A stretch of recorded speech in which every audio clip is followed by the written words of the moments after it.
네, 안녕하십니까. 감정평가사 민법 담당 조병욱입니다. 자, 오늘부터 여러분과 함께 평가사 민법을 집중적으로 공부해 나가도록 하겠습니다. 열심히 열강을 하겠습니다. 자, 여러분도 따라서 열공해 주시기 바랍니다. 제가 강의 진행하는 과정에서 요구하는 대로, 설명드리는 대로 중요하다고 언급하는 대로 여러분은 해달라는 대로만 따라오시면 됩니다. 그러면 아마 여러분이 목적한 바 점수를 충분히 달성하실 수 있다. 저는 생각하고 있습니다. 자, 그러면 일단 오늘 1교시는 단원별 출제 경향을 좀 파악하도록 하는데 일단은 들어가기 전에 그냥 기본적으로 가장 첫 시간이니까 아주 간단하게 여러분의 시험 범위에 대해서 잠시 언급을 하고 진행하도록 하겠습니다. 자, 여러분 우리 민법에서 여러분의 그 시험 범위가 민법 총칙하고 물권법까지가 시험 범위에 해당이 됩니다. 그렇습니다. 그래서 조문으로 보면 제1조부터 184조 민법 총칙이고요. 그다음 185조부터 372조까지가 물권법입니다. 조문의 숫자는 전혀 여러분 개의치 마십시오. 기억 안 하셔도 됩니다. 그런데 여기까지가 이제 출제 범위에 들어가는 이유는 여러분 이 물권법은 우리가 다음 이제 총칙을 마무리하고 난 다음에 강의가 진행이 되겠지만 물권법을 공부하시다 보면 자, 어디서 시작이 되냐면요. 물권 변동에서 부동산 물권 변동이 어쩌고 이렇게 시작이 됩니다. 자, 그런데 일단은 물권법 전체를 놓고 보면요. 소유권에서 시작이 돼요. 그래서 모든 것이 소유권에서 발단이 되는 겁니다. 그래서 소유권에서 시작해서 소유권으로 돌아간다라고 법학자들은 또 그렇게 표현을 합니다, 여러분. 그런데 왜 물권법까지가 이게 시험 범위에 들어가냐면 여러분 감정평가사라는 전문 자격에는 국민의 어떤 재산권 이런 것을 다루는 거죠. 그래서 그 가액을 경제적 가치를 판정하여 결과를 가액으로 표시하는 그런 것을 직무로 합니다. 여러분 잘 아시잖아요. 그러니까 일단은 국민의 재산권을 다루는 것이기 때문에 이 물권법은 바로 재산관계를 다루는 재산관계 중에서도 소유권, 토지라든지 건물이라든지 각종 재화에 대해서 다루는 이런 분야가 바로 물권법입니다. 그래서 사람이 물건에 대한 물건, 잠시 그냥 한자 잠시 인용하겠습니다. 사람이 물건을 지배하는 이 같은 관계를 규율하는 것이 물권법이에요. 그래서 여기까지가 시험범위예요. 근데 채권법은 왜 시험범위에 들어가지 않냐면요. 이건 사람 대 물건의 관계가 아니라 인 대 인의 관계예요. 사람 대 사람의 관계입니다.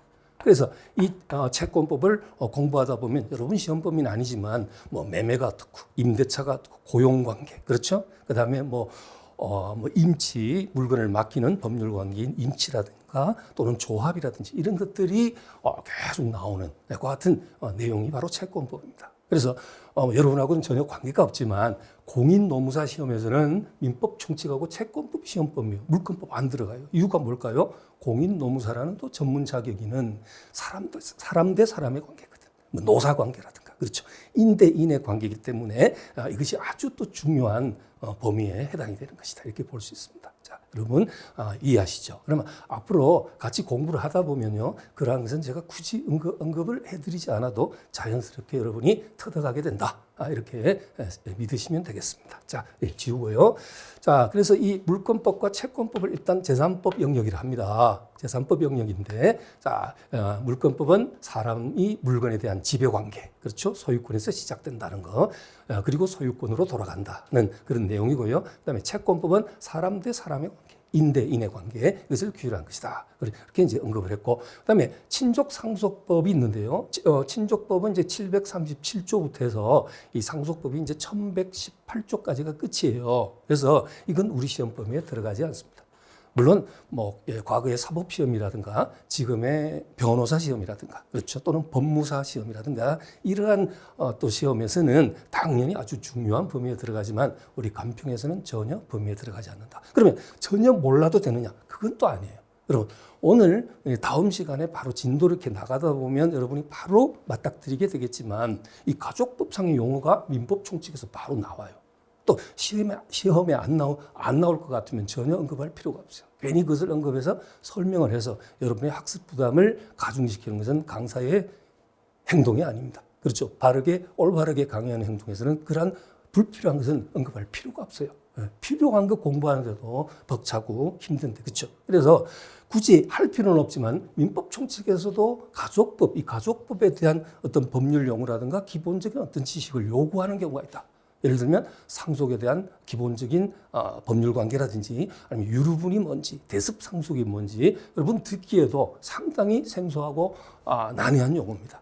그러한 것들이 이 총칙에서 기본적으로 여러분이 이해를 해야 되는 경우가 있는데요. 그걸 이해하기 위해서 이 친상법을 별도로 또 공부를 한다. 그것은 도저히 있을 수 없는 얘기입니다. 그래서 여러분 강의가 필요한 거 아니겠습니까? 제가 여러분과 함께 이 강의를 진행하는 과정에서 꼭 필요한 가족법상의 용어, 필요한 내용, 또 여러분 시험법은 아니지만 채권법에서 꼭 필요한 것들이 있어요. 가끔 보증채무가 같고 연대채무 같은 이런 용어들은요, 이 민법 총칙에서도 출제가 되는 경우가 있거든요. 그래서 꼭 필요한 것들은 그때그때 제가 적시적대에 제시해드리고 설명드릴 테니까 여러분 전혀 걱정하지 않으셔도 된다. 이 점을 밝히고 진행하도록 하겠습니다. 자, 그래서 일단 지워버리면 되겠죠. 여기까지가 출제범위다. 우리 시험범위다. 이렇게 표현합니다. 그러면 여기서부터는 출제범위 아니니까 지워버려도 될 것이다. 이렇게 이제 봅니다. 자, 그러면 이번 시간은요, 이제 민법 총칙에 대한 강의부터 진행이 돼야 되니까 민법 총칙의 단원별 출제 경향 그리고 수험 대책 이렇게 이제 제시가 되어 있습니다. 제목은. 그런데 여기서 출제 경향과 수험 대책은요, 첫 시간이니까 이렇게 잠시 언급을 드립니다만은 이것은 아까도 언급했다시피 함께 공부를 해 나가다 보면 여러분이 자연스럽게 알게 되는 내용, 터득하게 되는 내용이다. 이렇게 표현하도록 하겠습니다. 자, 그러면 일단 이제 이 민법 총칙의 체계가 여러분, 민법 총칙 체계. 자, 총칙만 따로 띄어가지고 여기 방금 민법 총칙 했잖아요. 이것을 따로 띄어가지고 민법 총칙의 체계를 한번 잠깐 잡아보겠습니다. 자, 민법 총칙. 여러분 메모 필기 하실 필요 없어요. 알게 됩니다 앞으로. 그리고 이번 첫 시간은 전혀 부담이 없는 상태에서 그냥 여러분 가만히 들어보시면 돼요. 부담이 없는 상태에서 들으시면 된다. 그래서 민법 총칙은 제 1장이 이제 서론이 나오고 그다음에 이제 그 차례대로 나오니까요. 그다음에 권리의 주체, 자, 권리의 주체라고 해서 여기 이제 자연인, 자연인. 그다음에 또 권리의 주체, 이번에는 법인, 법인. 자, 요 장을 어떻게 나누고 있냐면요. 서론을 1장, 그다음에 권리 주체 자연인 2장. 그다음에 3장의 권리주체 법인을 3장. 그다음에 제4장에 자, 뭐냐면 권리의 객체가 나옵니다. 권리 객체. 권리의 객체. 아마도 이 강의를 지금 여러분이 듣고 계신 분들 중에서는 민법 공부를 해 보신 분도 계실 것이고 또 아니면 지금 처음 아주 완전 초심자의 그런 입장도 계시리라고 저는 당연히 생각을 합니다. 자, 그러나 눈높이는 초심자 눈높이로 해서 시작을 합니다. 가장 기초부터 해서 그다음에 여러분에게 필요한 중급 정도로 할까요, 여러분? 초급에서 중급. 고급까지는 필요가 없죠. 고급은 여러분 민법학을 연구하는 것도 아니고, 그렇죠? 그리고 우리 간평사 시험에 2차에 민법이 주관식 논술형으로 출제가 되어지면 모르겠지만 그런 것도 아닙니다. 그렇기 때문에 여러분 1차 객관식에서 여러분이 소기에 목적하고 있는 그 같은 점수를 달성하기 위한 그 같은 수준은 초급에서 중급까지다. 이렇게 저는 그냥 언급을 하겠습니다. 그래서 중급까지의 단계까지 완벽하게 설명을 진행할 것입니다. 그렇지만 일단 시작은 기초부터 시작한다. 이 점 분명히 밝히고 갑니다. 자, 그래서 권리 객체는요, 무엇을 말하냐면 물건이에요, 물건. 자, 그 다음에 5장의 법률행위가 나와요. 법률행위. 법률행위. 가장 민법 총칙에서 가장 많은 양을 차지하고 있는. 그리고 출제도 대략 한 10문제 정도가 여기서 나옵니다. 여러분, 아까 총칙하고 우리 물권법 그랬잖아요. 여러분 시험 범위가. 그래서 이 물권법 그랬는데 여기 배점 비율은 어떻게 되는지 알고 계시나요? 우리가 총칙에서 반반이에요. 민법 총칙에서 10문제. 죄송합니다. 말 잘못 나왔습니다. 민법 총칙에서 20문제. 그다음에 물권법에서 20문항. 그렇게 해서 도합 합쳐서 40문제가 아주 반반씩 정확하게 출제가 되어지고 있다. 이렇게 보시면 되는데 이 민법 총칙의 20문항 중에서 법률행위에서 한 10문제 가까이 나옵니다. 잠시 후에 여기 제시되어 있는 이 내용에서 확인시켜 드리겠습니다. 자, 법률행위는 세분해서 자, 어떻게 좀 나누어 보느냐면요. 자, 여러분, 법률행위. 그리고 지금 이 과정이 이 전체적인 숲의 모습을 파악해 보는, 그리고 계획의 하나하나의 나무를 보는 속담에 나오듯이, 그렇죠? 이러한 작업은 반드시 필요한 작업이에요, 여러분. 그래서 대개 우리가 코끼리에 뭐 발을 잡고 있는지 코를 잡고 있는지 알고서 시작해야 됩니다, 그렇죠? 네. 자, 그러면 이 법률행위는요, 다시 장을 세분하면요, 첫 번째 1절, 총설이 나옵니다. 총설이 나오고, 그 다음에 2절에 법률행위의 목적이 나와요. 목적. 그 다음에 3절에 의사표시가 나와요. 의사표시. 그 다음에 4절에 법률행위의 대리가 나옵니다. 지금 신경 바짝 쓰고 계신 거 아니죠? 부담 없이 들으시라 했습니다. 앞으로 자연스럽게 다 알게 된다. 그 다음에 5절에 무효와 취소. 자, 무효와 취소가 나옵니다. 그 다음에 이제 6절에 조건과 기한이 나옵니다. 자, 이것이 법률행위의 봄입니다. 봄이. 그 다음에 자, 마지막으로 마지막 6장입니다. 자, 법률행위 끝나면요, 기간과 소멸시효가 나와요. 기간과 소멸시효가 나옵니다. 이것이 전체 민법 총칙의 범위에 해당되는 것이다. 자, 그럼 여기 한번 보시죠, 여러분. 서론, 그다음에 권리주체 차례대로 나오죠. 제가 지금 곧 페이지를 넘길 것인데요. 일단 보시면 서론에서는 여기 서론에서는 2문제 정도가 출제가 되고 있는데, 여러분 이게 28회 시험이면 2017년도고요. 그다음에 이게 34회는 이제 당연히 2023년 되겠죠. 그래서 몇 회 하면 이게 몇 년도인지 좀 헷갈리는 경우가 있는데, 여러분 뭐 별 중요한 의미는 없죠. 자, 이렇게 한번 보시고요. 29회 시험에서는 서론에서 한 문제도 나오지 않았어요. 그런데 제가 봤을 때 29회 시험 문제를 이렇게 확인을 해보면 출제 안배가 조금 실수를 한 것 같아요. 어디 특정 부분에 좀 편중해서 출제를 하고 이게 고루고루 배치가 돼야 되는데 그랬던 것 같습니다. 그래서 그것을 느꼈던지 그 다음 해는 또 한 문제를 더 출제를 해버렸어요. 그렇죠? 그래서 여러분 알게 되지만 이 서론은요, 가장 중요한 것이 뭐냐면 신의성실의 원칙이다. 반드시 시험에 나옵니다. 반드시 한 문제 나옵니다. 네. 물론 신의성실의 원칙은 우리 민법 2조 1항에 그렇게 되어 있습니다. 권리 행사와 의무 이행은 신의조차 성실해야 한다. 황당하죠? 무슨 말인지. 자, 앞으로 자세히 이해하고 접근하고 파헤치겠습니다만은 이 신의성실의 원칙, 줄여서 신의칙이라고 합니다. 줄여서 신의칙 이렇게 표현하는데 시험 문제 지문으로도 나오죠. 그 신의칙과 관련된 판례가 항상 시험에 출제가 되고요. 그 다음에 매년 나오는 것은 아니지만 그래도 한 2년 나왔다가 한 해 쉬면 또 연속 한 2년 정도 연거푸 출제되는 게 있어요. 뭐냐면 사건의 이 종류. 여러분, 사건이라고 이렇게 표현했지만 이게 뭐냐면 권리. 우리 민법상 권리. 앞으로 이제 계속 쏟아져 나오죠. 각종 권리가 쏟아져 나오는데 특히 그 중에서도 사건의 작용에 따른 분류라는 게 있어요. 그래서 지배권, 청구권, 형성권, 항변권, 그런 이 작용에 따른 분류가 있습니다. 네, 듣고 흘려버리세요, 지금은. 자, 그래서 이와 같은 작용에 따른 분류에서 거의 출제가 되고 있다. 그래서 형성권의 종류, 반드시 약방에 감춰져 늘 출제가 되고 있다. 그래서 그런 것들을 같이 이제 확인시켜 드리겠습니다. 여기 제가 써놨잖아요. 특히 형성권에 대해서 정리해야 한다. 이렇게 돼 있고요. 자, 그 다음에, 그리고, 이번 강의에서는 이 서론은 여러분, 특히 가장 중요하다는 이 신의성실의 원칙이 있죠. 이것을 여러분, 판례를 다루다 보면 바로 처음부터 생소한 용어가 그냥 쏟아져 나와요. 그냥 나옵니다. 예를 들면 강행규정과 임의규정. 민법 공부 한번 해보신 분들은 아주 쉬운 거 알고 있는 겁니다. 그런데 처음 하는 경우에는 용어가 매우 생소하실 겁니다. 강행규정과 임의규정 쓰지 말고 그냥 듣습니다. 강행규정과 임의규정. 그다음에 여러분 추인, 추인. 그다음에 무권대리, 무권대리. 이런 용어들이 막 그냥 판례에서 막 이렇게 쏟아져 나옵니다. 소멸시효. 나오고요. 여기 지금 나와 있는 이 소멸시효 있죠? 이 용어들이 나옵니다. 그래서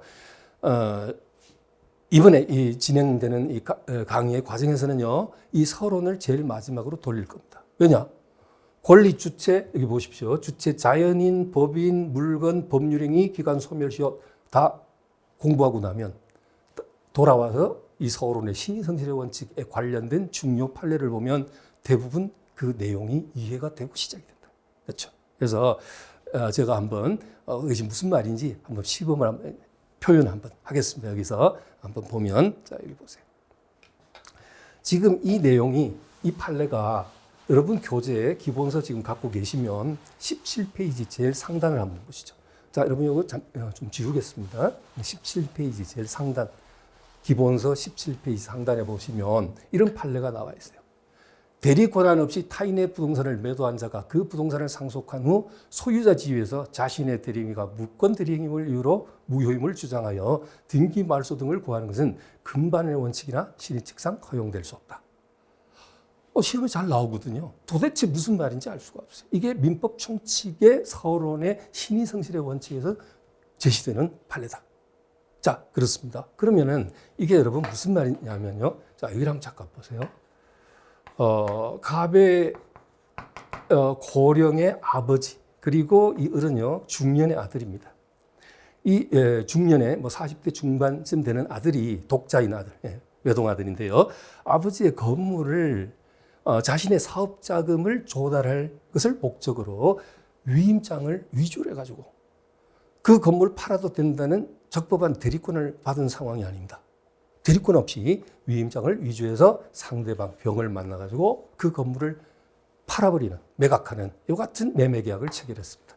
자, 이렇게 되었을 때 이때 이 을을 여러분 뭐라고 그러냐면요. 우리가 여기 대리에 가면 법률행위 보십시오. 제가 자꾸 왔다 갔다 하는 것을 좀 첫 시간에 이해해 주세요. 왜 그러냐면 이 내용이 이 민법 총칙의 내용 중에서 어디에 위치하고 있냐. 이것을 여러분이 좀 파악을 좀 해주셔야 됩니다. 이게 법률행위의 대리에 나와 있죠. 제4절에. 자, 바로 여기에서 이 무권대리라는 내용으로 제시가 됩니다. 설명이. 자, 무권대리. 무권대리가 뭐예요? 정당한 대리권이 없는 무권대리, 없을 무자입니다. 네. 무권, 대리. 네. 권한이 없는 대리. 자, 그래서 이것을 우리가 무권대리라고 그러는데 이 무권대리 행위를 한 거예요. 아버지로부터 정당한 대리권을 받은 것이 아니다. 위임장을 위조했다 그랬죠, 제가. 그래서 이와 같이 건물을 파는 매매계약을 체결했습니다. 자, 나중에 저 대리에서 자세히 무권대리에서 언급이 되겠습니다만 여기서 이 갑을 이제 본인이라 그럽니다. 본인. 그 다음에 병을 이제 상대방. 그리고 이 을을 무권대리인 이렇게 표현하는데 자, 이와 같은 경우에 본인은 그 사실을 뒤늦게 알았다. 내 아들이 내 허락 없이 내가 팔아도 된다고 위임한 적도 없는데 이와 같은 행위를 했다는 사실을 안 본인은 상대방에 대해서 무엇을 할 수 있냐면요. 거절권을 행사할 수 있어요. 거절권이 뭐예요? 나는 내 아들의 행위를 인정하지 못하겠다. 나 이 건물 못 판다. 네. 당신 둘이서 내 아들하고 당신하고 알아서 해라. 책임을 지우든지 뭐 하라고 거절할 수가 있어요. 그런데 이 상대방이 이 같은 이 무권 대리인과 행위를 한 이 같은 상황에 대해서 본인이 그 사실을 이제 상대방이 이 최고장을 받고 알았거든요. 거기에 쇼크를 받았는지 충격을 받았는지 갑자기 사망을 해버렸어요. 그렇지 않아도 지병을 앓고 있는 고령의 아버지가 아들의 이와 같은 행위에 쇼크를 받았나 봐요. 충격을 받았나 봐요. 사망을 해버렸습니다. 그러면 어떻게 되냐면 이 무권 대리인이 아까 아들이고 뭐라 했죠? 독자라고 그랬습니다. 그냥 아버지의 재산을 지금 방금 이 쟁점이 된 이 건물을 그대로 상속을 받았어요. 상속. 그렇죠? 그러면 이제 상속인의 지위로 바뀐 거예요. 이 상속인의 지위가 된 이 무권 대리인이 이제 와서 상대방에게 무엇을 주장하냐면 나 이 건물 못 팔겠다. 네, 거절권을 행사합니다. 거절.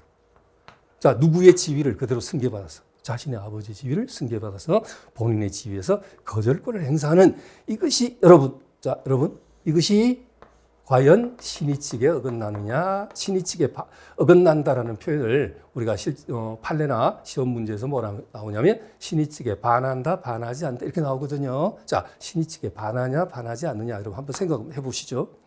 자기가 위임장 위조해서 아버지로부터 정당한 권한을 수여받았다라고 상대방을 속이고, 그렇죠? 상대방을 믿었다 이거예요. 여러분, 믿었다. 누구를? 이를 믿고 이렇게 계약을 했는데, 이제 와서 이 본인이, 아버지가 사망하니까 그대로 지위를 승계받아서 본인의 지위를 승계받았다는 소리는 상속될 때는 이 건물도 상속이 되는 것뿐만 아니라 이런 본인이 가지고 있던 어떤 권리도 그대로 승계되는 거예요. 그래서 이제는 본인의 지위로 돌아서서 얘가 무권 대리인이 상대방에게 이제 와서 거절권다. 건물 못 팔겠다. 그 사이 가격도 많이 뛰었고 못 팔겠다. 라고 주장하는 전, 자, 여러분 어떻게 생각하십니까? 신의성실의 원칙에 반한다, 반하지 않는다? 자, 그럼 신의성실의 원칙 아직 공부 안 했어요. 정식으로 안 했지만은 법률 관계에 참여한 모든 자는 상대방의 신뢰를 헛되이 하지 않도록 성실하게 행동해야 한다는 원칙이거든요. 자, 어때요? 지금 신의성실의 원칙에 반한다. 당연히 반한다죠. 그래서 여기 보시면 이제 한번 보세요. 대리 권한 없이 타인의 부동산, 이 타인이 누구냐면 이 사례에서는 아버지, 고령의 아버지예요. 그래서 아버지의 부동산을 매도한 자가 누구예요? 을입니다. 을이. 그 부동산을 상속한 후, 이해되시죠? 이제는 소유자 지위에서, 이 소리가 뭐냐면 이제는 자신의 그 피상속인 아버지의 지위에서 자신의 대리행위가 무권 대리행위임을 이유로 무효임을 주장하여 누구한테? 상대방한테 이건 무효다라고 주장하여 등기 말소 등을 구한다. 여기서 이제 등기를 아직 넘겨주기 전이면 넘겨주지 못하겠다고 주장하는 것이고, 이미 등기를 넘겨주었다면 이 거절권이 뭐냐면 이미 넘겨주었다면 다시 돌려달라. 이게 뭐예요? 말소 청구거든요. 등기 말소 청구. 이것을 구하는 것은 금반의 원칙이나 신의칙상 허용될 수 없다. 여러분, 여기 또 생소한 용어 하나 더 떴어요. 금반의 원칙. 이것도 여러분 마찬가지 여기서 정식으로 표현한다. 그런데 금반의 원칙은요, 신의성실의 부담 없이 들으세요. 신의성실의 원칙의 분칙 하나의 갈래를 친 원칙인데 그 분칙이 3개가 있어요. 뭐냐면 사정 변경의 원칙, 실효의 원칙, 금반의 원칙이라는 것이 있는데 이 금반의 원칙도 시험에 잘 나오죠. 여러분, 이 금반의 원칙, 자, 여러분 한자 잠시 한문이 아니고 한자예요. 네. 한 번만 듣고 이해하고 가면 충분합니다. 직접 쓰실 필요도 없어요. 자, 금반의 원칙이 뭐예요? 이 한자 뜻풀이 한번 잠깐 할까요? 말씀 언자, 그 다음에 반한다, 뒤집는다는 뜻이죠. 그 다음에 금한다. 한 번 말한 것을 뒤집는 것은 금한다. 이게 바로 금반의 원칙입니다. 뭐라고요? 한 번 말한 것을 뒤집는 것은 금한다. 우리가 일부 이혼해서는 안 된다. 쉽게 말하면 그 소리예요. 그래서 바로 이 사람은 을은 어떻게 했다고요? 한 번 자기가 한 행동을 뒤집은 거죠. 그렇죠? 그래서 금반의 원칙이나 신의칙상 허용될 수 없다. 자, 출제 잘 되는 각종 시험에도 나오고요. 우리 시험에도 출제되는 것 같은 판례가 되겠습니다. 그런데 이 어려운 내용을 왜 이번 시간에 이것을 여러분에게 언급을 하냐면요. 이유 아시죠? 바로 서론 부분은 시작할 때부터 이런 용어들이, 이런 내용들이 쏟아져 나옵니다. 쏟아져 나오는데 여러분 너무 부담은 가지지 마십시오. 예. 중요한 것들을 그 중에서 이제 가려서, 옥석을 가려서 제시를 하겠습니다만은 이와 같은 내용들이 처음부터 하여튼 다양하게 제시가 됩니다. 그렇기 때문에 차라리 처음부터 여러분이 이런 어려운 내용을 접하고 기가 꺾이거나 기운이 빠지고, 그렇죠, 스트레스를 받으면 이것은 좋은 학습 방법이 아니다라고 저는 생각을 합니다. 그래서 다소 변칙적으로 이번에는 바로 권리 주체, 전혀 내용이 상반되는 내용들이 분리되어 있다 이렇게 생각하시면 되거든요. 그래서 자연인부터 해서 주체, 여기 자연인, 그다음 법인, 그다음에 객체, 물건, 법률행위 공부하시고 기간과 소멸시효하고 난 다음에 돌아와서 서론 정리하도록 하겠습니다. 그리고 물권법으로 진행하도록 하지요. 자, 그러면 여기까지 여러분이 한번 봤습니다. 자, 그다음에 권리 주체 자연인. 잠깐만요. 자연인. 네, 여기 있습니다. 자연인. 자, 출제, 자, 지울게요. 자, 이 보시면 자연의 출제 비중, 3문제 또는 이제 최근에는 이제 2문제 정도씩 나왔는데, 여기서 자연인에서는 여러분 어떤 내용을 공부를 하셨냐? 권리 능력, 의사 능력, 행위 능력에 대해서 다룹니다. 자, 권리 능력, 의사 능력, 행위 능력에 대해서 다룬다. 이렇게 보면 되고요. 권리 능력이라는 것은 자연인의 권리 능력은 출생에서 사망 사이에요. 태어나면 그때부터 권리 능력을 갖게 됩니다. 그런데 일정한 경우에는 어머니 뱃속에 있는 임신부의 몸속에 있는 태아 있죠, 태아. 태아에게도 권리 능력이 인정되느냐? 자, 그런 문제가 논의될 수 있겠죠. 그래서 자, 이 태아에게도 특별한 법률 관계에 대해서는 권리 능력을 인정합니다. 자, 거기서부터 설명되는 것이 이 자연인입니다. 태아의 권리 능력은 출제는 자주 되었었어요. 여러분 시험에. 그런데 이제 근자에 와서는 한 2, 3년에 한 번 정도? 그렇죠. 그래도 무시할 수 없는 부분입니다. 예, 기본 중요한 출제되면 또 빠짐없이 나오는 부분이 정해져 있으니까 그 부분만 정리하시면 됩니다. 자, 그래서 설명드리고 그다음에 이제 의사 능력, 어떤 한마디로 말해서 자신의 행위, 의미, 결과를 판단할 수 있는 능력. 예를 들면 지적 장애가 심각한 3급, 2급 이런 중증 어떤 장애가 있다. 지적 장애 이런 경우에 과연 의사 능력이 있느냐 이런 것을 논의할 수 있겠죠. 술에 만취된 상태에서 매매 계약서에 도장을 찍었다. 자, 그걸 뭐라 그래요? 의사 무능력자라 그럽니다. 의사 능력이 없는 사람, 의사 무능력자의 법률행위라 그래요. 그래서 그러한 법률행위는 무효이다. 이렇게 해서 가장 기초적으로 제시가 되는 그런 내용부터 시작합니다. 자, 그다음에 행위 능력이라는 게 있습니다. 그래서 여기 자연인에서는 뭐를 다룬다고요? 권리 능력, 그다음에 의사 능력, 그다음에 행위 능력, 이런 것들을 다루게 된다. 그래서 특히 주로 시험은 이제 이 행위 능력에서 출제가 되는 것이겠죠, 여러분. 저기 보시면 뭐 세 문제, 두 문제 이렇게 나오는데 바로 여기서 출제가 두 문제 나오면요 여기서 둘 다 나온다고 이렇게 보시면 되겠고요. 세 문제 정도 출제가 되게 되면 이제 행위 능력에서 출제하는 경우에 두 문제, 그다음에 권리 능력에서 한 문제, 태아. 아까 방금 언급드린 태아의 권리 능력, 이런 부분에서 한 문제를 낸다든지 그런 경향을 갖고 있습니다. 자, 그럼 행위 능력은, 우리가 행위 능력이 없는 자, 그러면 아까 방금 전에 제가 술에 만취된 사람, 지적 장애가 심각한 사람, 이런 사람은 의사 무능력자라 그랬죠. 그러면 행위 능력이 없는 사람은 행위 무능력자라고 해야 되겠죠. 그런데 이게 과거에는 그렇게 표현했죠. 2013년도 이전. 10년 전이죠. 그런데 2013년도에 민법이 개정되면서 행위 능력이 없는 행위 무능력자를 제한 능력자라는 용어로 바꿨습니다. 그래서 당연히 지금 이제 제한 능력자라고 합니다. 그럼 이 제한 능력자, 자 여러분 제한 능력자라는데 이 제한 능력자에는 세 가지 유형이 있어요. 미성년자가 있고요. 만 19세 미만의 미성년자가 있고, 그다음에 피한정 후견인이라고 있어요. 여러분 옛날에 한정치산자라는 용어 들어보셨나요? 그것이 이제 좀 변형이 돼서 피한정 후견인. 자, 그다음에 피성년 후견인이 있어요. 네, 피성년 후견인. 그래서 미성년자, 피한정 후견인, 피성년 후견인. 네, 이 세 개의 유형을 우리는 뭐라 그러냐면 제한 능력자랍니다. 아주 중요합니다. 출제 항상 되고 있습니다. 자, 자세한 것은 앞으로 진행하는 과정에서 언급하겠습니다. 자, 그다음에 자, 여기 보십시오. 방금 자연인에서의 학습 방법은 개별적 보호주의. 이 개별적 보호주의라는 것이 특별한 법률 관계에 대해서만 태아를 살아서 출생한 것으로 즉 권리 능력을 인정해 주는 그런 제도. 상속이라든지. 상속.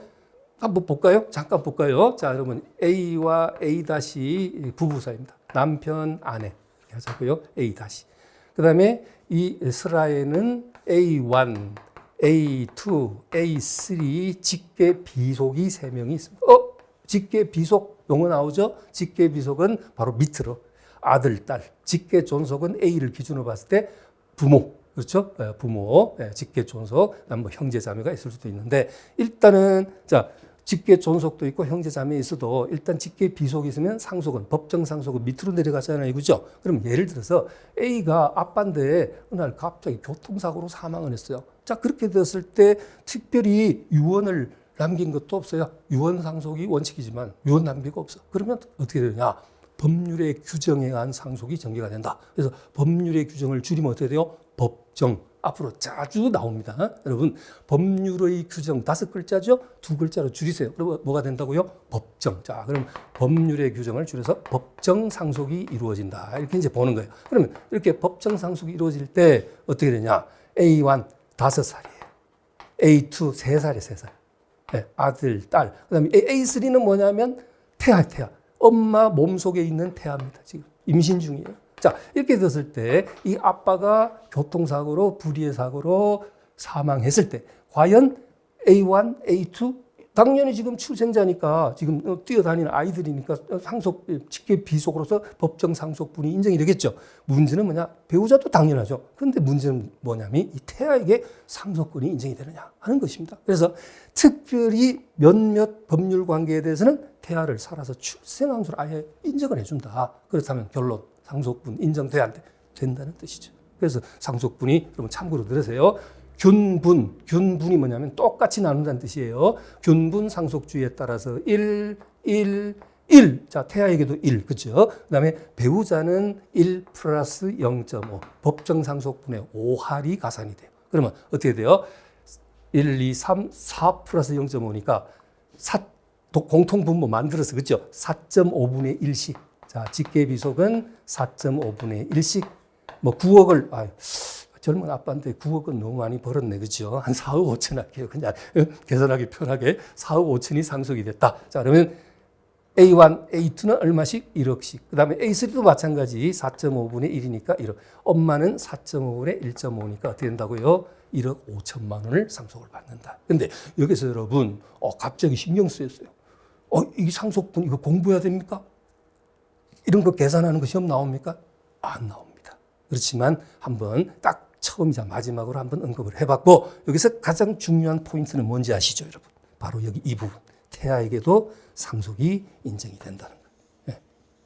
됐죠? 여기서 우리는 뭘 한다? 개별적 보호주의. 특별한 법률 관계에 대해서만 태아를 권력력을 인정한다. 살아서 출생한 기출생자와 똑같이 취급해 준다는 뜻입니다. 그다음에 제한 능력자의 능력의 범위. 이제 제한 능력자면 이제 약간 친해졌죠, 여러분. 아직은 뭐 부담 없이 들으라 해놓고 이렇게 반문하면 안 되지만 미성년자, 피한정 후견인, 피성년 후견인 이 세 사람 이 제한 능력자의 능력의 범위, 부재와 실종 부분에 대해서 중점적으로 공부를 한다. 왜? 거기서 출제가 되니까. 다른 부분은 군부적인 부분은 공부할 필요가 없다. 제껴도 된다. 그렇죠? 자, 그래서 이렇게 필요한 범위만 해도 여러분 처음에는 좀 부담이 있습니다. 양이 그렇게 적은 건 아니니까. 자, 그다음에 권리주체 법인입니다. 자, 이쪽 잠시 또 와서 보셔야 되죠. 그 위치가 어딘지 아시겠죠? 권리주체 법인인데 우리 민법에서 말하는 법인은 주식회사, 유한회사, 한명회사, 합자회사 같은 이런 상법상의 회사를 의미하는 게 아니다. 그 상법상의 회사는 영리법인이고요. 민법에서 말하는 이 법인은 뭐냐면 사단법인이나 재단법인과 같은 비영리법인을 의미하는 것입니다. 영리 아닌 비영리를 목적으로 하는 것이다. 그래서 자세한 것은 이제 또 여기 가서 이제 보도록 하겠는데요. 특히 시험에 단골로 출제가 두 문제 내지 세 문제가 이렇게 출제가 되는데 꼭 한 문제는 꼭 나오는 부분이 이 비법인 사단이라는 거예요. 이 비법인. 이 비법인 하면 이 비법인이 이제 안일 비자, 그죠? 여러분 이해하십시오. 잠시 우리는 이렇게 한자를 처음 한번 이렇게 써보고 가면 기억하는데 도움이 되니까 안일비자의 법인입니다. 법인이 아닌 사단? 그러면 법인 아닌 사단? 네, 그렇습니다. 그래서 이 비법인 사단은 시험 문제에 나올 때 물론 이제 민법학자들이 표현할 때도 그렇게 다양하게 표현하지만 시험에 나올 때도 출제 교수에 따라서는 다양하겠습니다. 비법인 사단으로 내는 사람이 있는가 하면 권리 능력 없는 사단, 법인격 없는 사단. 네, 다 같은 표현이에요. 그래서 다 같은 말입니다. 자, 그러면은 이 비법인 사단의 가장 대표적인 단체가 뭐냐? 종중. 여러분 종중 아시죠? 그렇죠? 공동선조를 두고 그 공동선조를 둔 일정한 그 후손들의 집합체. 이것이 우리가 이제 종중인데 종중은 인적 결합체입니다. 그러니까 사람의 집단이니까 이걸 사단이라고 그래요. 사단인데 주무관청의 허가와 설립 등기가 안 된 거예요. 우리가 민법상의 사단재단법인은 반드시 주무관청의 허가가 필요해요. 만약에 그것이 환경단체 같으면 환경부 장관, 의료 관련 단체 같으면요 보건복지부 장관 허가를 받아야 돼요. 그리고 주된 사무소, 즉 본점 소재지라 특별히 그렇게 표현하죠. 그 소재지 등기소에서 등기가 돼야 돼요. 그래야지만이 명실공히 우리 민법에서 말하는 사단법이다. 또 뭐 장학재단도 마찬가지. 재단법인, 사단재단법인 두 개가 여기 법인인데 민법상 재단법인도 마찬가지. 일단 주무관청의 허가와 장학재단이면 역시 교육부 장관의 허가를 받고 설립 등기가 돼야지만이 민법상의 재단법이다. 이렇게 표현하거든요. 그런데 앞에 B자가 붙어버리면 뭔다고요?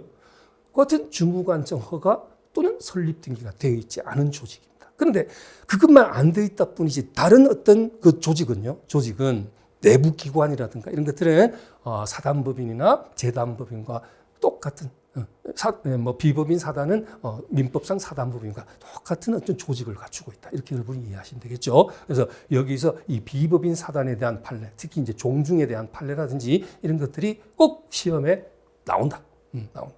그렇죠. 그리고 이제 물론 여러분 제가 꼭 그랬습니다만 두 문제 정도 출제가 될 때는 피해가는 경우도 있습니다. 가끔 이제 나머지 부분 뭐 사단 재단법인의 불법행위라든지 그다음에 뭐 기관에 대한 이사가 어떻고 감사가 어떻고 하는 이런 내용에 대해서만 출제하고 피해가는 경우도 없잖아 있지만 어쨌든 여러분은 한 문제가 나온다고 보고 정리해 두시는 것이 안심할 수 있겠다 이렇게 생각이 됩니다.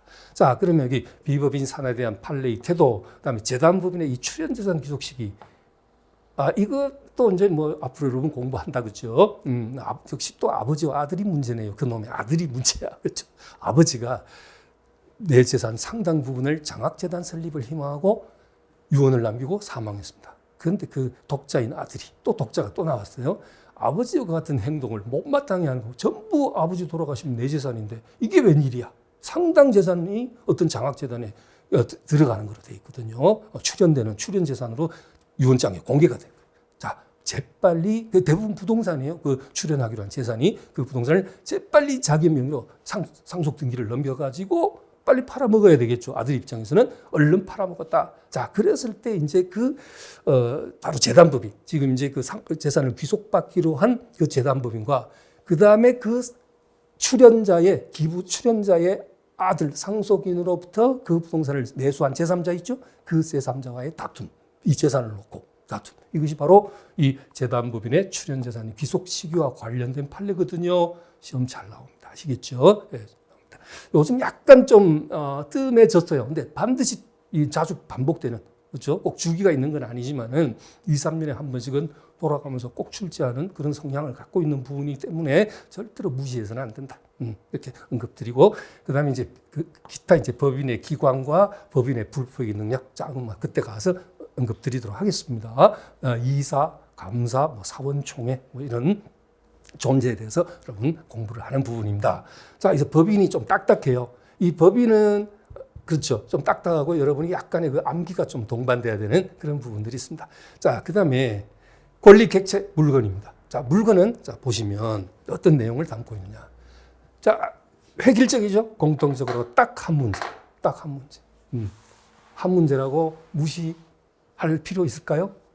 그럴 필요는 없습니다. 왜냐? 나오는 부분 또 정해져 있잖아요. 그렇죠? 그래서 우리가 물건에 분류하면요. 실정법상 분류와 학문상 분류가 있어요.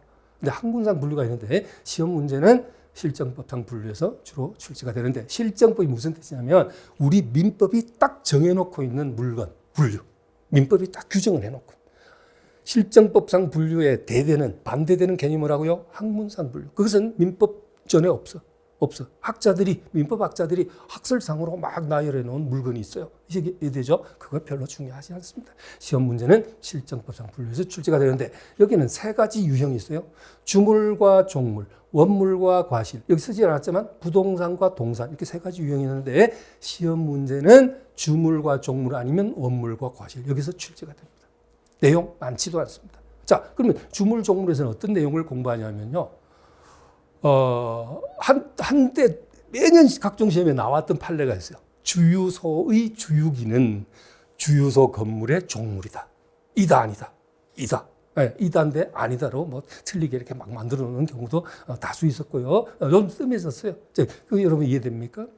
어떤 주택과 별채로 떨어져 있는 창고, 주물과 종물. 그럼 느낌 옵니다. 그럼 아주 쉽게 자물통과 열쇠 어때요? 주물과 종물. 배와 노젓는 이거 있죠? 동력이 붙은 거 말고요.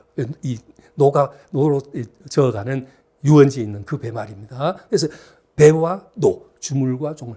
느낌 왔습니다. 종물이라는 것은 주물의 상시 용도에, 상용에 이바지 된다는 소리를 그냥 줄여서 그러니까 상시 용도에 이바지 된다는 것을 줄여서 민법 교수들은 상용에 이바지 된다 이렇게 표현하는데요. 종물은 주물의 상용에 이바지 돼야 되고 주물의 효용을 도와야 돼요.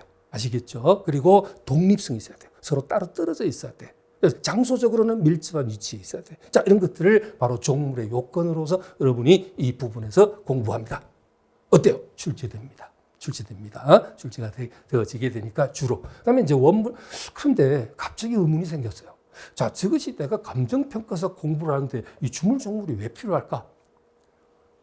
시험 범위에 들어있으니까 무조건 공부해야 되죠. 그런데 생각해 보면 연관성이 없는 게 아닙니다. 자, 여러분, 어떤 건물이 경매로 넘어왔어요. 담보 근저당 설정돼서 채무자가 변제를 못해서 경매로 넘어왔습니다. 근데 그 바로 본체 옆에 떨어져 있는 어떤 창고가 있는데 창고 시설도 상당히 시설이 잘 돼 있는 그런 시설입니다. 자, 과연 그것이 경매 대상에 같이 포함될까요? 안 될까요? 이런 부분들.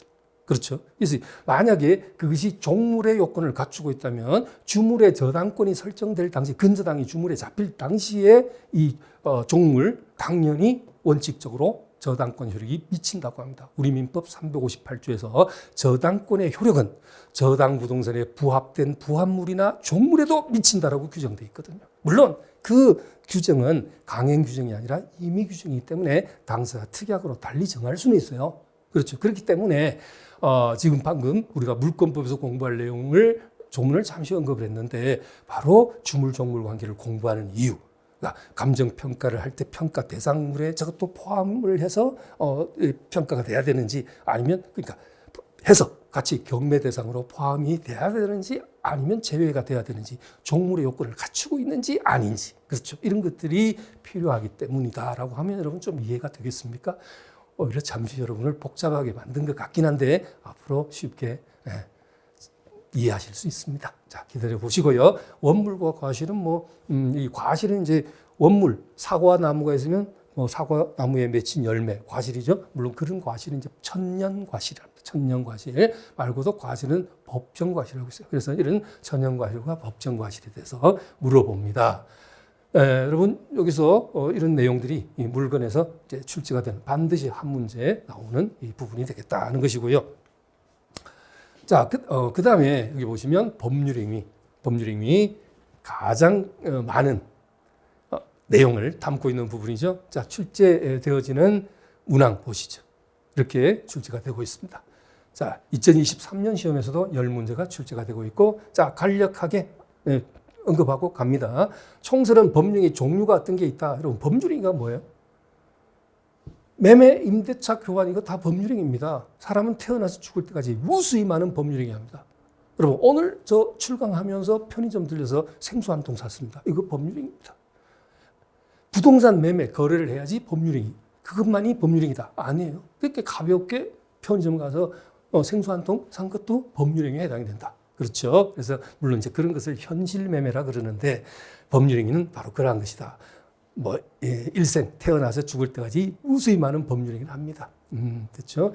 회사에 취업을 했다, 고용계약이 체결됐을 것이고, 아파트를 임대 들어갔다, 임대차 계약, 그리고 돈을 벌어서 집을 샀다, 매매계약, 그리고 다 팔았다, 이 전부 법률행위에 해당이 되는 것이다. 이렇게 볼 수 있겠고요. 자, 그래서 이런 총설에서는 법률행위 종류, 근데 잘 안 나오죠, 시험에는. 자, 어차피 앞으로 알게 되니까 출제를 잘 하지 않습니다. 법률행위 목적. 예를 들면 갑과 을이 매매 계약을 체결했는데 체결하고 난 다음에 갑이 병에게 이 A 토지를 을과 계약을 하고 돌아서서 병과 이중 매매 동일한 부동산을 놓고 이렇게 두 사람 이상 이렇게 복수로 이렇게 계약을 하는 것을 이중 매매라 그러죠. 자, 이렇게 되었을 때 그리고 등기를 병한테 넘겨 주어 버렸을 때 이때 소유자는 누가 되느냐? 원칙적으로 병이 소유자가 됩니다. 등기를 누가 먼저 받았느냐가 중요하게 되겠죠. 그런데 판례 보면 갑의 이와 같은 이중매매 행위에 병이 적극 가담이라고 나옵니다. 적극 가담.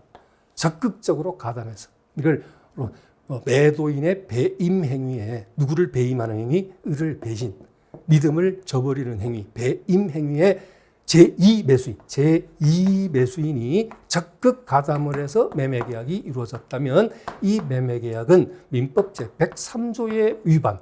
103조가 바로 뭐냐면요. 법률행위 목적이 나죠. 목적이 선량한 풍속이나 기타 사회 질서에 위반됐을 때는 그 법률행위는 무효로 한다. 이런 내용입니다. 그래서 이 목적에서는 이제 주로 이런 내용들이 출제가 되고 있다 이렇게 보시면 되겠습니다, 여러분. 자, 이럴 때 이렇게 여기까지 나왔는데 이럴 때 가벌병광의 그 삼명관계는 어떻게 마무리가 될까요? 이런 경우에 여러분이 만약에 여기 제1 매수인이라면 제1 매수인, 먼저 계약했었던 사람이라면 여러분은 이 병을 상대로 말소 등기를 청구해서 돌려달라 할 수 있는데 누가 할 수 있는 권리를, 갑이 할 수 있는 권리를 얘가 대신한다. 이걸 여러분이 대신한다. 이걸 뭐라 하냐면 대위 행사라고 합니다. 자, 깊이 들어가지 않습니다. 못 들은 것으로 하십시오. 자, 앞으로 할 거니까. 그렇죠? 그다음에 뭐 예를 들면 갑하고 을하고 증여 계약이 이루어졌는데 여러분 시험에 아직도 나오죠. 이제 좀 안 나왔으면 좋겠는데 아직도 나옵니다. 이럴 때는 꼭 갑남이 을려에게 이렇게 나오죠. 무슨 소리냐면 갑남이 을려와 내연관계를 목적으로 아파트 한 채를 증여를 했다. 증여 계약을 맺었다. 증여도 뭐죠? 법령이. 매매와 다른 점. 팔고 대금 받는 게 아니라 증여는 역시 넘겨주는데 재산권 넘겨주는데 공짜로 하는 거죠. 반대급부인 대금이 없죠. 그래서 이와 같이 증여 계약을 체결했을 때 근데 목적이 뭐예요? 내연관계가 목적입니다. 역시 103조 위반, 선량한 풍속, 기타 사회 질서에 위반된 법률행위로서 당연히 내연관계를 목적으로 이루어진 증여계약은 뭐다 여러분? 무효이다. 이렇게 앞으로 다루게 될 그런 내용들. 그다음에 의사표시는요, 뭐 사기나 강박이나 이런 거 나옵니다. 비신의 의사표시가 어떻고 나옵니다. 자, 시간 여기서 너무 시간을 많이 들이면 안 되죠. 여러분 부담이 가중되니까 간략하게 자 흐름만 확인하겠습니다. 그래서 의사표시는 사기, 강박, 비진이가 듣고 통정허위 표시가 듣고 하는 내용들을 공부합니다. 여러분 이까지 여러분 흐름 잡았기 때문에 그냥 중단하면 좀 아까우니까 이거 하나만 잠깐 보겠습니다. 매년 시험에 나오는 거, 여러분 시험에도 매년 나오는 거 뭐냐면 병이 갑에 대해서 채권자인데요. 갑이 채권자. 돈 빌려주고 지금 못 받고 있어요. 근데 이 채무자죠, 그러면.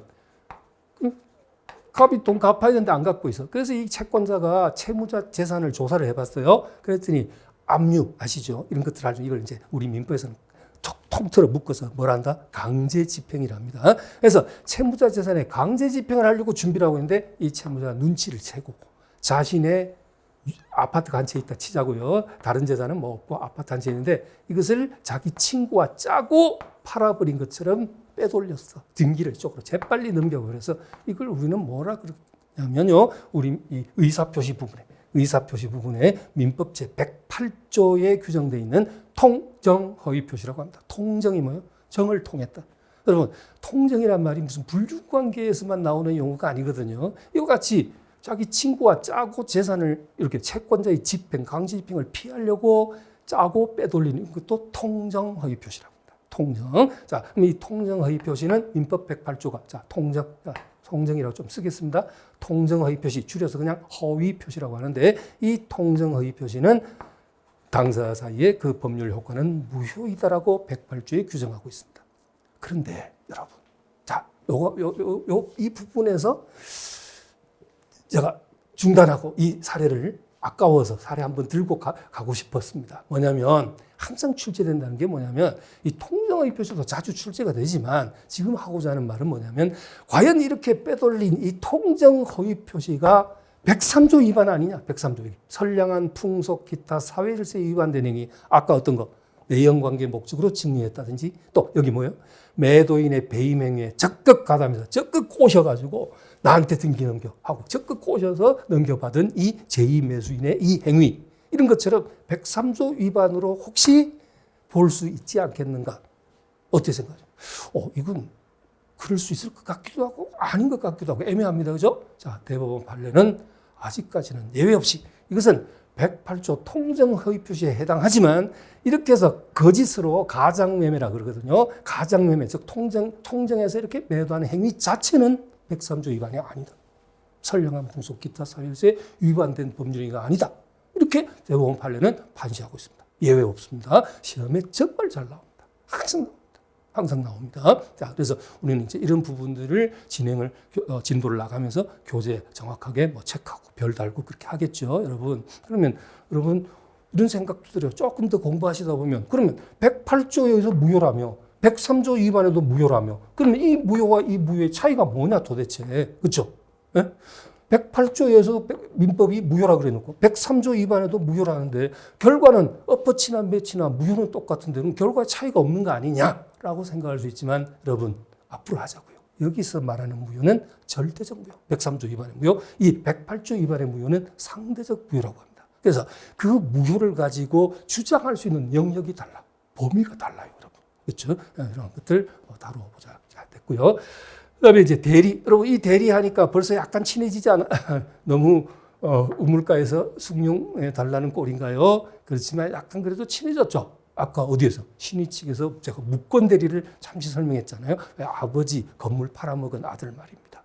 그래서 이 대리에서는 무권 대리만 있는 건 아니지만 뭐 대리에 자기계약 쌍방 대리가 어떻고 그다음에 그다음에 뭐 복 대리가 어떻고 무권 대리가 어떻고 다 이런 것들을 여러분이 공부하게 됩니다. 자, 그리고 5장에서 무효와 취소가 나오죠. 이 무효 취소는 자, 지금 여러분 들은 내용 중에서 벌써 무효가 몇 번 있었죠? 아까 통정의 표시, 짜고 친구한테 재산 빼돌린 거, 채권자 집행 피하려고 또 무효다. 또 맛은 약간의 맛을 봤지만 103조 선량한 풍속 기타 사회질서에 위반된 법률행위 무효다. 이런 게 됐습니다. 근데 취소란 말은 아직 한 번도 안 했는데 여기 바로 여기입니다, 여러분. 자연인의 영역에서 주체 자연인에서 행위 능력이 없는 제한 능력자의 법률행위는 뭐다? 취소할 수 있다. 그러면 만 19세 미만의 미성년자가 단독으로 한 행위는요, 취소할 수 있다. 2교시에 공부합니다. 시작하자고요. 2교시에. 그래서 무효와 취소의 차이는 뭐냐? 그 법률적 차이는 어떻게 되어지는가? 여기서 나와. 그 다음에 조건기한, 이걸 여러분 합쳐서 법률행위의 부관이랍니다. 부관. 부수되는,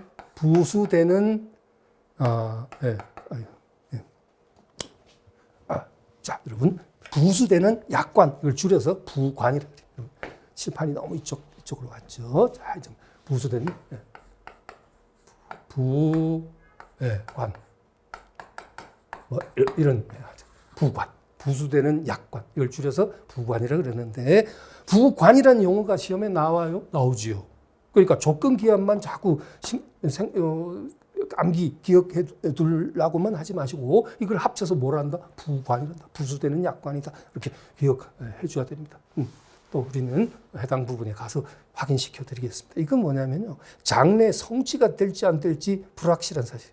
그러니까 감정평가사 35회 시험에 합격하면 이 토지를 증여하겠다. 이거 뭐예요?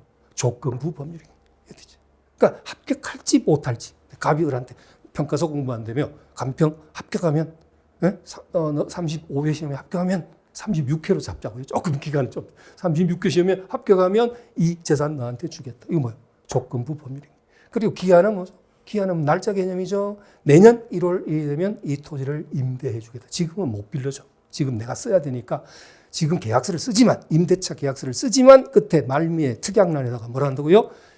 내년 1월 1일이 되면 이 토지를 임대해 주겠다. 이걸 뭘 한다? 기한부 법률행위. 근데 여러분 어떠세요? 이런 조건부 법률행위, 기한부 법률행위 이것을 왜 법률행위의 마지막에 위치를 시키고 있느냐? 방금 여러분 힌트가 나왔어요. 우리가 부동산 매매 계약을 체결한다든지 이런 법률행위를 하는 과정에서 주로 특약란에 이런 것들이 들어간다는 거죠. 그렇죠. 장래 어떤 사실과 결합된 것이기 때문에 됐죠. 자, 이게 법률인가 여기입니다. 자, 모두 몇 문제 확인. 한 번 더 확인. 10문제. 30회, 31회는 약간 줄었죠. 근데 거의 10문제씩. 자, 여러분이 시험 보실 35회 시험에서도 예외가 아닐 것이다. 10문제 고루고루 출제.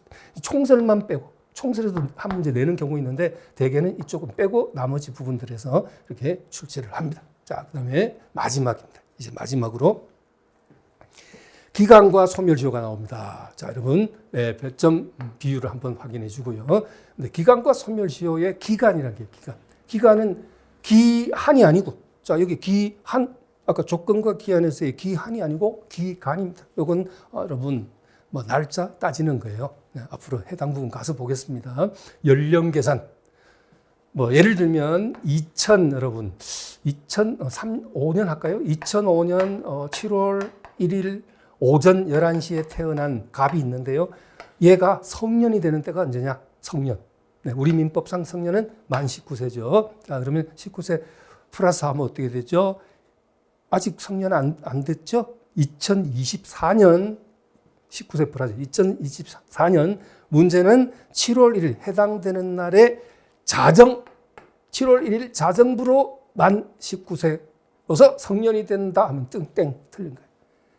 우리가 나이를 따질 때는 연령 계산을 할 때는 태어난 날을 무조건 하루로 쳐버립니다. 그날 11시 태어났든 새벽 1시에 태어났든 밤 11시에 태어났든 무조건 하루로 쳐버린단 말이죠. 그렇게 되면 결과가 어떻게 되냐면 2005년 7월 1일 오전 11시에 태어난 갑이 성년, 민법상 성년, 만 19세 성년이 되는 때는 언제냐? 2024년 7월 1일 오전 0시. 그날 새벽 0010으로 성년이 된다 이 말이죠. 아니면 전날 자정 같은 포인트죠. 시각이. 그래서 이런 것이 출제가 돼요. 가끔 출제가 됩니다. 네. 이 기간 느낌 왔습니까? 아, 이런 거 하는 거구나. 그런데 이런 연령 계산이라든가 이런 것을 빼고 일반적으로는 원칙적으로는 초일 불산입의 원칙에서 첫날을 치지 않아요. 그게 원칙이요. 요건 예외입니다. 초일 산입을 하는 연령 계산은 제가 예외를 먼저 설명을 드린 것이고 원칙은 기간 계산 방법은 초일 첫날 불산입의 원칙을 적용한다. 자, 근데 현재 빈도는 약하죠. 자, 나왔다 안 나왔다 그러는데 한 3, 4년에 한 번 정도? 그렇죠? 그래서 여러분 어떻게 생각하세요? 확 그냥 무시해 버릴까요? 아니요. 제가 제시하는 것만 많지 않 그냥 간단해요. 그것만 유형을 알려드리면 설명드리면 그것만 파악하고 있으면 안심하실 수 있습니다. 자, 그러나 이제 얘는 그렇지만 소멸시효는 대단히 중요하죠. 이 소멸시효는 뭐 여기 세 문제 하면 기간 하나, 소멸시효 두 개. 되게 그렇습니다. 3개 나오면 기간 한 문제, 소멸시효 2개. 2문제 나오면요 모두 소멸시효. 됐죠? 소멸시효는 아주 쉬운 거 한마디 하죠. 뭐. 그리고 로또 1등 당첨됐어요. 아시죠? 소멸시효면 얼마? 1년. 그래서 가장 짧은 소멸시효는요 이렇게 이제 주로 이제 의식주와 관련된 그런 주로 채권 채무 액수도 소액인 것이 로또는 물론 예외가 되겠습니다만은 일반적인 의식주에 관련된 채권 액수는 비교적 소액인 것이 일반적이죠.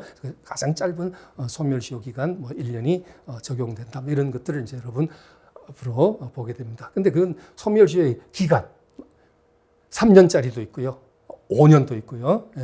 감정평가사가 평가 수수료를 받을 수 있는 권리 하면 얼마일까요? 3년입니다. 주로 전문 자격인들의 그 직무와 관련된 채권 있죠. 세무사, 공인회계사의 어떤 그 직무에 관련돼서 받을 수 있는 수수료, 보수 채권, 변호사의 역시 그 소송 수임을 받고 받을 수 있는 그 보수 이런 것들은 대부분 3년의 소멸시효에 해당된다는 이런 권리. 소멸시효의 기간부터 시작해서 중단, 정지 이런 부분들을 하게 됩니다. 자, 여러분 어떠세요? 지금 첫 시간 좀 길게 언급이 됐습니다만은 이러한 내용이 여러분이 민법 총칙에서 다루어져야 될 내용이고 따라서 출제의 비중도 한번 확인해 보았습니다. 자, 그러면 잠시 쉬었다가 다음 시간에 정식 진도로 이제 진입하기 전에 마지막으로 딱 하나만 언급을 더 하고 마무리 짓도록 하겠습니다. 여러분, 우리 기출문제를 보시다 보면 설문 끝에 옳은 것을 고르시오. 자, 예를 들면 방금 미성년자의 다음은 미성년자의 법률행위에 관련된 기술이다. 옳은 것은 하고 물으세요. 옳은 것은 하고 물어. 또는 경우에 따라서 이제 옳지 않은 것은 이렇게 물어놓고 끝에 가로를 쳐서 자 다툼이 있으면 여러분 다툼 다 쓰지 않겠습니다. 다툼이 있으면 판례에 의함. 판례에 입각해서 답을 찾아라 이 소리거든요. 이렇게 다툼이 있으면 판례. 이 소리가 뭐냐면 학자들의 학설에는 이것이 옳다 틀렸다고 다툼이 있을 수도 있거든. 그 내용을 놓고 다수설 소설 이렇게 막 갈리는 경우도 있거든요. 그런 경우가 있으면 판례의 대법원이 판시하고 있는 그 판례에 의해서 찾아라 하는 이것을 의미하는 것인데 이런 유형의 문제가 몇 문제가 나올까요? 지금 여러분 이 횟수를 그대로 보면요. 36, 최하가 36개. 예. 여기가, 보면, 38개. 예. 그 다음에 39개.